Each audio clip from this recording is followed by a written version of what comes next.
아멘. 하나님께 영광의 박수를 보내겠습니다. 할렐루야. 오늘은 사랑 가운데서 행하라 라는 제목의 말씀으로 하나님의 말씀을 대언하도록 하겠습니다.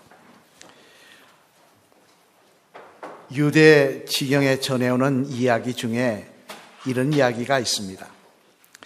한 번은 천사가 사람의 모양을 하고는 땅에 내려와 2명의 나그네와 광야길을 동행하게 되었는데 한참 함께 길을 걸으며 이야기를 하다가 이제 헤어질 때가 되었다는 것입니다. 그래 천사는 말하기를 사실 나는 천사입니다. 두 분과 동행을 한 기념으로 소원을 한 가지씩 들려드리겠습니다. 그리고는 이어서 뭐라 그러느냐. 그런데 조건이 있습니다. 그러더라는 것입니다. 그게 무슨 조건이 하니 먼저 소원을 말한 사람의 소원을 들어주고 그 다음 사람은 앞 사람의 2배로 들어드리겠습니다. 앞 사람의 소원에 어떻게 해주겠다는 겁니까? 2배로 해주겠다는 것입니다. 이를테면 앞 사람이 나는 아파트 한 채 갖는 게 소원입니다. 그러면 뒤 사람은 어떻게 됩니까? 가만히 있다가 아파트 2채가 생기는 겁니다. 똑같이 해주겠다면 문제가 아닌데 따로따로 들어주겠다도 문제가 아닌데 이렇게 조건을 거니까 문제가 생긴 것입니다. 서로 눈치만 보며 먼저 말을 하려고 하지 않습니다. 그러다가 한 사람이 뽑혀 먼저 말하게 됐는데 뽑히지 않은 사람은 너무 좋아하는 겁니다. 왜 좋아할까요? 2배니까. 그 모습을 가만히 바라보던 먼저 뽑힌 사람은 소원이 뭐냐고 다시 물어보니 이 사람이 이렇게 이야기하는 것입니다. 내 눈 하나를 빼주십시오. 그러면 뒷사람은 어떻게 됩니까? 장님이 되는 거죠. 2눈 다 빠지는 거 아니겠습니까? 2눈이든 하나든 빠지면 장애인이 되는 것인데 왜 이런 소원을 이야기한 겁니까? 그것은 비록 애꾸가 될지라도 내 옆에 있는 사람이 나보다 잘 되는 거 보기 싫다는 것입니다. 내가 못 받으면 남도 못 받아야 하고 내가 못 살면 남도 못 살아야 한다는 것입니다. 이것이 바로 우리들의 속마음의 모습이라고 이 이야기는 우리에게 이야기하고 있는 것입니다만 여러분은 이 이야기를 어떻게 생각하십니까? 나는 이런 모습에서 자유하다고 말할 수 있으십니까? 한 철학자는 말하기를 현대인의 특징은 너나 할 것 없이 끝없는 욕심과 질투라고 이야기를 했는데요. 그러다 보니 서로 축복하고 서로 용납하기보다는 남이 잘 되는 것을 좋아하기보다는 남이 잘 되는 것을 싫어합니다. 조그만 일에도 용납하기보다는 화를 냅니다. 그게 우리들의 자화상이더라는 것입니다. 그러나 여러분, 다른 사람은 몰라도 예수 그리스도의 사람인 저와 여러분들은 그렇게 살아서는 안 될 것입니다. 왜냐하면 하나님께서 우리를 부르시고 기대하시는 모습은 그런 게 아니기 때문에 그렇습니다. 우리가 장성한 믿음의 사람으로 자라면서 하나님과 사람 앞에 보여주어야 될 모습은 그런 것이 아니기 때문에 그렇다는 것입니다. 그런 면에서 오늘 본문의 말씀에 보면 사도 바울은 이렇게 우리들에게 권면을 하십니다. 오늘 본문 2절 말씀 앞을 보시면서 우리 한번 같이 읽어보실까요? 2절 시작. 그리스도께서 너희를 사랑하신 것 같이 너희도 사랑 가운데서 행하라. 그는 우리를 위하여 자신을 버리사 향기로운 제물과 희생 제물로 하나님께 드리셨느니라. 아멘. 무슨 말씀입니까? 사도 바울은 뭐라고 말씀하고 있느냐? 그리스도께서 너희를 사랑하신 것 같이 너희도 사랑 가운데서 행하라. 즉 이제 믿음의 사람이 되었으면 하나님 안에서 장성한 성도로 자라가기를 원한다면 사랑 가운데서 행하는 모습이 우리에게 있어야 한다는 것입니다. 그래서 말을 해도 사랑의 말을 하고 행동을 해도 사랑이 넘치는 행동을 해야 한다는 것입니다만 그러면 여러분 어떻게 해야 좁고 편협한 내 마음이 남이 잘 되는 꼴을 보지 못하는 내 마음이 사랑을 행하며 살 수 있을까요? 어떻게 하여야 하나님이 원하시는 사랑이 충만한 모습까지 장성한 모습을 우리가 보여줄 수가 있을까요? 여기는 물론 성령의 도우심이 절대적으로 필요한 것입니다만 또한 거기에 더하여질 것이 있는데 그것은 바로 사랑에 대한 우리의 생각입니다. 특별히 오늘 본문 말씀에서는 사랑 가운데서 행하는 삶을 사모하는 성도들이 가져야 될 근본적인 생각들에 대해서 말씀을 하고 있는데요. 바라기는 오늘 이 말씀을 통하여 결실의 계절인 이 10월에 우리가 어떤 사랑의 열매를 맺고 살았는지, 나는 어떤 사람이었는지 돌아보시고 더욱 주님의 제자답게 서로 사랑하는 일에 최선을 다하실 수 있는, 하나님께 인정받을 수 있는 그런 저와 여러분이 되시기를 주님의 이름으로 축원합니다. 그러면 어떻게 하여야 이처럼 주님이 원하시는 사랑이 충만한 삶을 살 수 있을까? 어떤 생각을 가져야 될까? 그 내용을 살펴보면요. 먼저 첫째, 우리 한번 같이 읽어보실까요? 앞을 보시면서 시작! 우리는 하나님의 사랑을 받는 사람이라는 사실을 항상 잊지 말아야 한다는 것입니다. 뭘 잊지 말아야 된다고요? 하나님의 사랑받는 사람들이라는 것을 잊지 말아야 된다는 것입니다. 오늘 보면 2절 말씀 우리 다시 한번 앞을 보시면서 같이 읽어보시겠습니다. 시작! 그리스도께서 너희를 사랑하신 것 같이 너희도 사랑 가운데서 행하라. 그는 우리를 위하여 자신을 버리사 향기로운 제물과 희생 제물로 하나님께 드리셨느니라. 아멘. 여기서 보면 주목해 볼 것이 있습니다. 무슨 말씀이냐? 그리스도께서 너희를 사랑하신 것 같이. 즉 이는 우리가 먼저 예수님을 사랑한 것이 아니라는 것입니다. 우리가 먼저 하나님을 사랑한 것이 아니라는 것입니다. 하나님께서 죄 많은 저와 여러분들을 사랑하셔서, 예수님께서 죄 많은 저와 여러분들을 사랑하셔서 놀라운 사랑을 베풀어 주셨는데 이 사랑을 먼저 기억하라는 것입니다. 영국 하면 생각나는 사람 중에 다이애나 황태자비가 있을 것입니다. 우리 한번 사진 볼까요? 어떤 분인지 기억나시나요? 예, 기억나시죠? 이 황태자, 이 다이애나는 세상 사람들이 부러워하는 세계 결혼식을 한 사람입니다. 그죠? 그러나 그 결말은 이혼과 비극적인 죽음으로 끝이 났던 사람입니다. 결혼이 파탄난 그런 참 안타까운 여인인데요. 그럼 왜 결혼이 파탄이 난 것입니까? 사람들은 흔히 찰스 황태자가 바람을 피워서 그렇다고 알고 있습니다. 그죠? 딴 여인을 계속 만났습니다. 하지만 더 근원적인 문제가 있다라고 하는 글을 읽어본 적이 있는데요. 그 글에 따르면 이 세계적인 결혼이 비극으로 끝난 이유는 뭐냐? 둘 다 사랑받지 못하고 자랐기 때문에 그렇다는 것입니다. 찰스 왕자는 비록 영국의 왕자였지만 어머니가 국왕인지라 가까이 할 시간이 별로 없었다는 거예요. 그저 가까이 하는 사람들이라고는 식모하고 가정교사 이런 사람들 뿐이었다는 거예요. 세상 사람들이 누리지 못하는 여러 가지 일들을 누렸지만 그러나 정작 필요한 어머니의 사랑은 그의 마음속에 항상 상처로 남아있었다는 것입니다. 이런 다이애나도 마찬가지였다는 겁니다. 스펜스 백작의 셋째 딸인 다이애나는 6살 때 부모가 이혼합니다. 그래서 계모 밑에 자라는데요. 어머니가 보고 싶어도 만나지 못하고 혹시 어머니를 만나면 그것이 들통나면 울면서 강제로 헤어지게 만드는 그런 아픔을 겪었다는 것입니다. 그리고 다이애나도 마음속에 어떤 마음이 있느냐? 어머니의 사랑받지 못한 상처가 있다는 것입니다. 둘 다 사랑받지 못한 상처가 있는 사람들끼리 만나니까 어떻게 됩니까? 사랑하기보다는 사랑해달라는 거예요. 내 사랑을 채워달라는 거예요. 그러다 보니까 서로 그것이 충족되지 않으니까 결국 파탄이 나고 말았다 하는 글을 읽어본 적이 있습니다.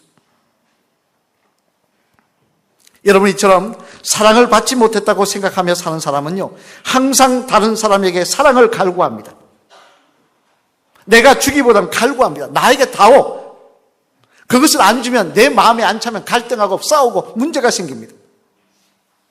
그러나 우리는 다르다는 사실을 알아야 한다는 것입니다. 왜냐하면 우리에게도 세상적으로 상처가 있을지 몰라도 그러나 우리는 그것을 덮을 만한 하나님의 엄청난 사랑을 받았기 사람들이기 때문에 그렇다는 것입니다. 현대 미국의 신학자 중 한 사람인 라이놀드 니버는요, 그의 책에서 이런 말을 했습니다. 예수님을 믿는 게 뭐냐? 그것은 십자가 안에서 내 삶의 의미를 발견하는 것이라 그랬습니다. 즉 예수님을 믿는다는 것은 나는 하나님의 엄청난 사랑을 받는 사람이라는 사실을 십자가를 통해 알게 된다는 것입니다. 여러분, 사실 십자가가 뭡니까? 십자가가 이 앞에 걸려 있습니다. 이것은 말 그대로 죽음입니다. 그것도 일반 사람의 죽음이 아닌 하나님의 아들이신 예수님이 처참하게 죽임을 당하신 곳입니다. 왜 죽음을 당하셨느냐? 죄많은 저와 여러분을 살리시려고 죽음을 당한 곳이라는 것입니다. 따라서 십자가는 하나님이 나를 얼마나 사랑하시는지에 대한 표시라는 것입니다만, 그렇다면 여러분, 이런 놀라운 사랑을 받는 우리들은 사랑받지 않는 세상 사람들과는 달라도 뭐가 달라야 되지 않겠습니까? 세상 사람들처럼 똑같이 미워하고 똑같이 비난하고 똑같이 손가락질하며 살면 우리가 어떻게 성도라고 할 수 있겠습니까? 당장 사도 바울만 해도 그렇습니다. 사도 바울은요, 예수님 믿기 전에는 어떤 사람입니까? 눈에는 눈, 이에는 이의 어떤 사람이었습니다. 오히려 이를 눈보다 더 크게 갚아주려고 했던 사람이었습니다. 그런데 그가 예수님 믿고 나자 어떻게 변합니까?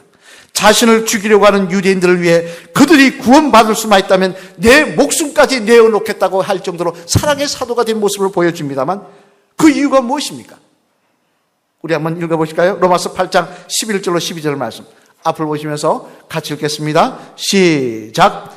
예수를 죽은 자 가운데서 살리신 이의 영이 너희 안에 거하심에, 그리스도 예수를 죽은 자 가운데서 살리신 이가 너희 안에 거하시는 그의 영으로 말미암아 너희 죽을 몸도 살리시리라. 그러므로 형제들아, 우리가 빚진 자로 돼 육신에게 져서 육신대로 살 것이 아니니라. 아멘. 뭐라고 이야기하고 있습니까? 사도 바울은 말합니다. 내가 과거에는 몰랐지만 예수님을 믿고 나서 보니까 내가 하나님과 예수님께 엄청난 빚을 진 사람이라는 것입니다. 내가 그것을 깨달았다는 것입니다. 내가 오늘도 빚진 사람이라는 것입니다. 그런데도 그 빚을 진 사람인 주제에 사랑을 베푸는 삶을 살지 못한다고 한다면 이런 세상 말로 사람도 아니라는 것입니다.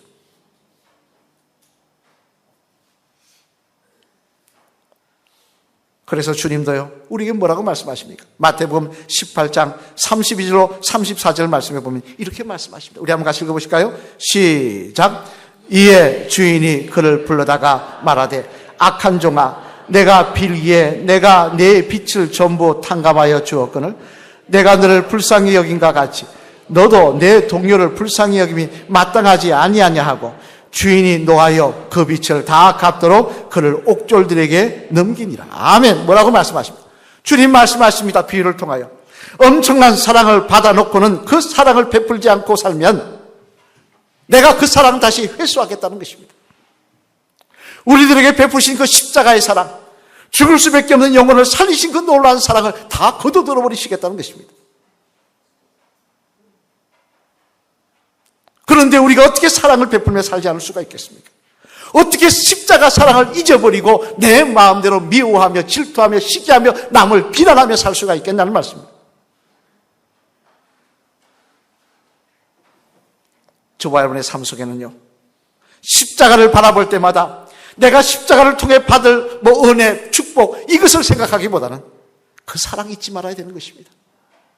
이 사랑 때문에 내가 살고 있다는 사실을, 이 사랑 때문에 내가 천국을 꿈꿀 수 있다는 사실을 잊지 마시고 빚진 자답게 그 빚 조금이라도 갚으려고 몸부림치는 저와 여러분 될 때 주님은 우리를 너는 내 자녀라고 불러주시고 우리에게 베푸신 사랑 거두지 아니하시고 오늘도 저희들과 동행하시는 놀라운 은혜를 반드시 허락하여 주실 줄로 믿습니다. 바라기는 십자가의 사랑이 저와 여러분의 마음속에 새겨주셔서 그 사랑, 오늘도 부족하지만 조금이라도 행하는 모습을 통하여 주님 닮아가시는, 주님 원하시는 장성한 분량까지 자라갈 수 있는 저와 여러분 되시기를 주님의 이름으로 간절히 축원을 드립니다. 둘째로 또 사랑 가운데 사는 삶을 위해서 우리가 가져야 될 생각은 뭐냐? 같이 읽겠습니다. 시작. 삶을 살기 위해서 우리가 가져야 될 생각은 또한 하나님의 자녀인 우리는 항상 하나님을 닮아가야 한다는 생각입니다. 어떤 생각이라고요? 하나님을 닮아가야 한다는 생각입니다. 오늘 보면 1절 말씀 한번 같이 읽겠습니다. 시작. 그러므로 사랑을 받는 자녀같이 너희는 하나님을 본받는 자가 되고. 아멘. 무슨 말씀입니까? 다른 말이 아닙니다. 이 말씀은 너희가 하나님의 자녀가 되었으면 아버지신 하나님 닮는 게 당연하다는 것입니다. 그거 사모해야 한다는 것입니다. 여러분, 우리는 성숙한 그리스도인이 되기를 원합니다만 그것 되는 것 다른 게 아닙니다. 아버지 하나님 닮아가면 되는 거예요. 보여주신 하나님이신 예수님을 닮아가면 되는 것입니다. 그래서 그런 모습으로 살아갈 때 하나님은 우리를 통하여 영광을 받으시는 것입니다만, 그렇다면 어떻게 해야 하나님을 가장 잘 닮는 것일까요? 어떻게 해야 하나님을 가장 잘 닮는 거라 생각하십니까? 이에 대해서 윌리엄 제임스라는 신학자는요, 그의 책에서 이런 이야기를 했습니다. 성숙한 신앙으로 나아가는 것은 다른 것이 아니다. 3가지 단계를 거쳐가는 것이다. 그랬습니다. 그 3가지 단계가 뭐냐? 첫 번째 단계는 현세적 이기주의를 극복하는 것이다. 그랬습니다.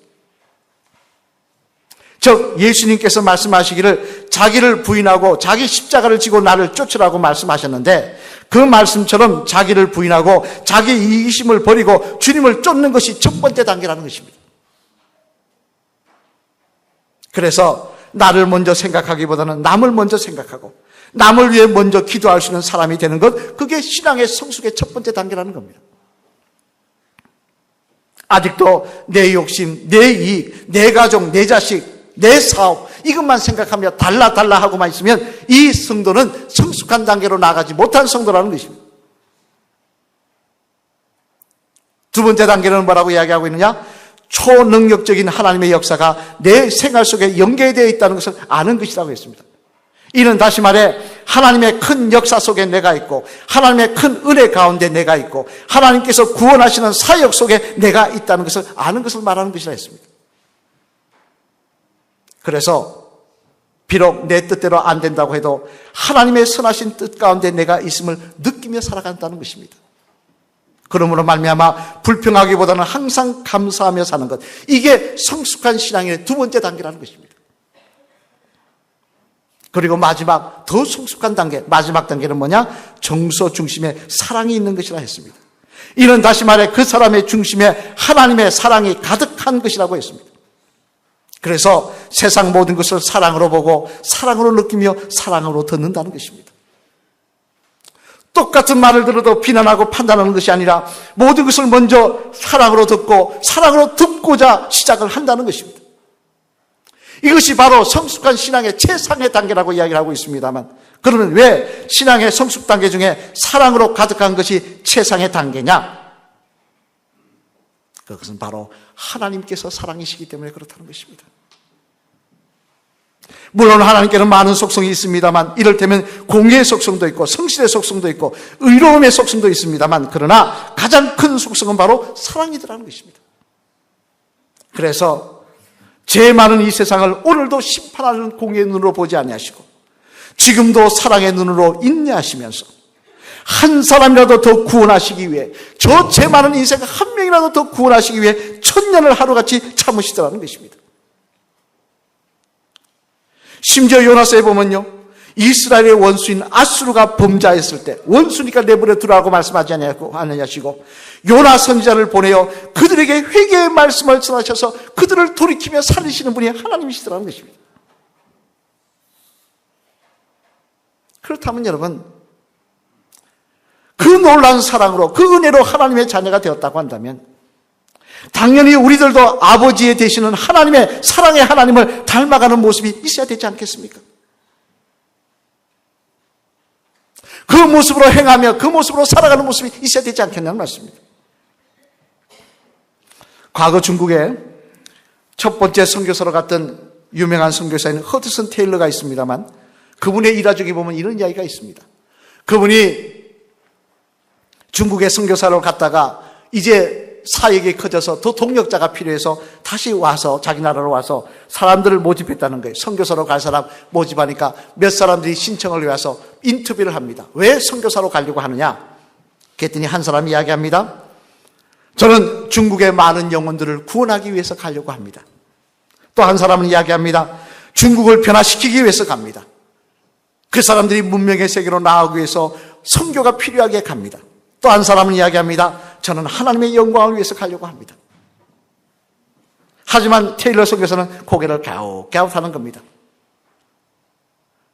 다 좋은 이야기지만 그러나 제가 듣기에는 그것만으로는 동기가 부족합니다라고 이야기를 하는 겁니다. 그러자 아니 하나님 영광을 위해서 가겠다고 하는데 뭐가 부족하냐 싶어서 한 지망생이 테일러 선교사에게 묻습니다. 그러면 선교사님은 왜 중국 선교사가 되셨습니까? 그러자 테일러 선교사는 유명한 대답을 합니다. 그것은요, 나는 중국 사람들을 사랑하기 때문에 그렇습니다. 하나님께서 중국 사람들을 사랑하시기 때문에 나도 중국 사람들을 사랑합니다. 오로지 그 사랑 때문에 중국 선교사로 갔던 것입니다.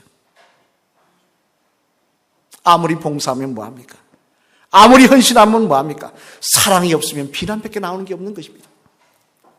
사랑이 없으면 비교밖에 없고 사랑이 없으면 그곳에는 악한 영의 역사밖에 영의 역사밖에 없는 것입니다. 하나님과는 아무런 상관이 없다는 것입니다.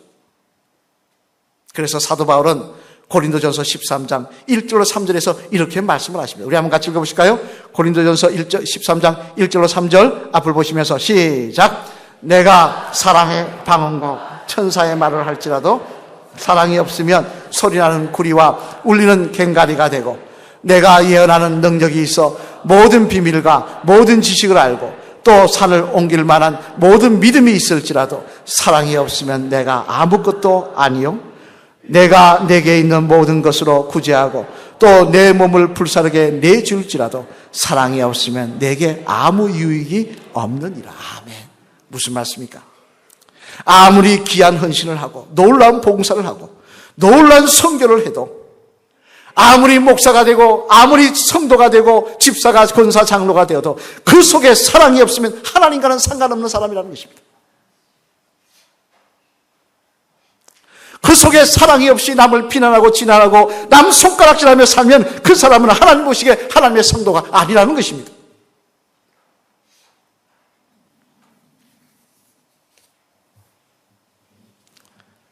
사랑하는 성도 여러분, 로이스 퍼살 잭스라는 작가는 그의 글에서 이런 이야기를 했습니다. 행동에 옮기지 않고 내가 하나님은 사랑이시다라고 말할 때 나는 그 말이 무슨 의미인지 모르겠다 그랬습니다.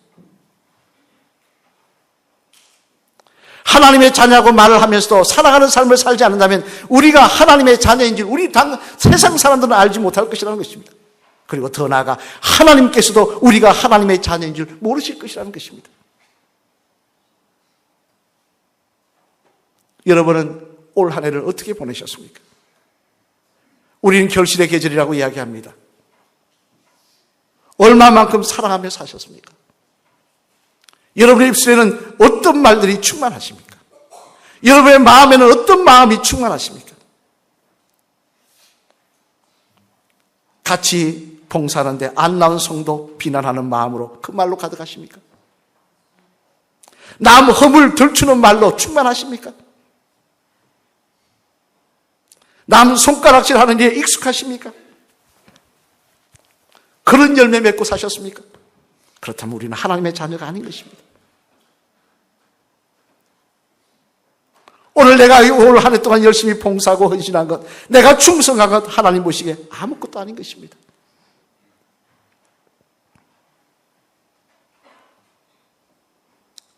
여러분의 마음속에 먼저 십자가를 바라보며 우리가 받은 사랑 기억하시는 그 마음.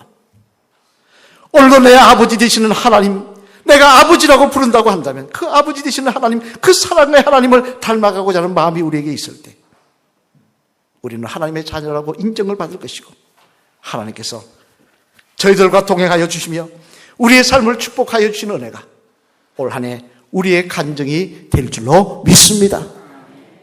마주보시면 한번 따라 하실까요? 집사님, 사랑 가운데 행할 때 하나님은 집사님을 하나님의 자녀로 인정하시고 집사님을 통해 영광을 받으실 것입니다.